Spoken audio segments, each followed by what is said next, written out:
Κύριε καλησπέρα σας. YouTubeistες και YouTubeeristες, καλώς ήρθατε απόψε. Στο μάθημα λοιπόν απόψινό θα είναι δυνάμωση δαχτύλων, ο οποίο λέγεται σε τεχνικό κλίμακες, λέγεται C ελίσσονα μελλοντική. Սիրելի հայրենակիցներ, բարով եք եկել մեր կանալը, այսօր մեր դասը կոչվում է C էլիսոնա մելոնդիչի, C մինյորը մելոնդիչի, այդպես է կոչվում, հետևեք իմ մատներին, որ կարողանաք հասնեք ձեր արդյունքին, ովքեր որ հետևում եք իմ կանալին, շատ շնորհակալ եմ ձեզանից, մի մոռացեք սիրելի հայրենակիցներ, գրվեք մեր կանալում, խփեք կաբանակին եւ արեք լայք, կիրիշիկիրի. Միք սեխաստե, նագրավտիտ է տո կանալի մաս, կենականըտ է լայք.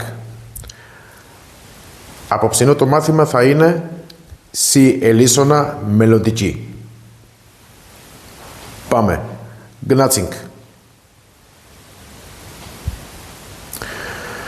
Դիխնո սիգա, սիլ հայրենակիզներ ցույց եմ տալի շատ դանդաղ, որպեսզի կարողանաք հետևալ եւ կատարել այս վարժությունը.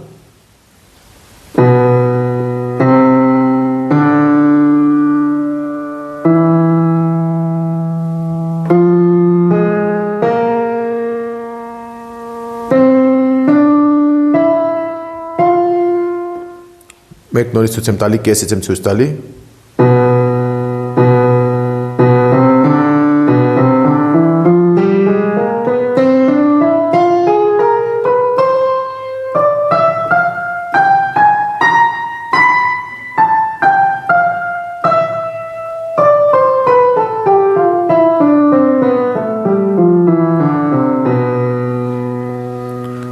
Նորից մեկ անգամ ցույց եմ տալի.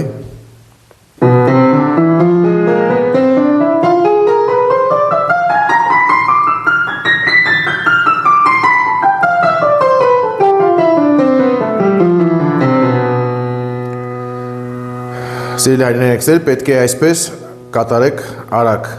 Կիրիշիկիրի պրեպի օպոսպեզո նավտաստը սավտիտի դայխիտիտա.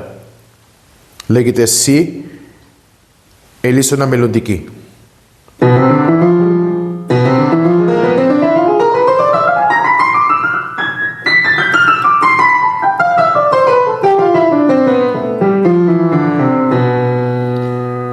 Κύριε, επειδή με το ένα χέρι πιάνω την κάμερα και με το άλλο χέρι παίζω, είναι λίγο δύσκολο γιατί με το αριστερό χέρι κρατάω την κάμερα.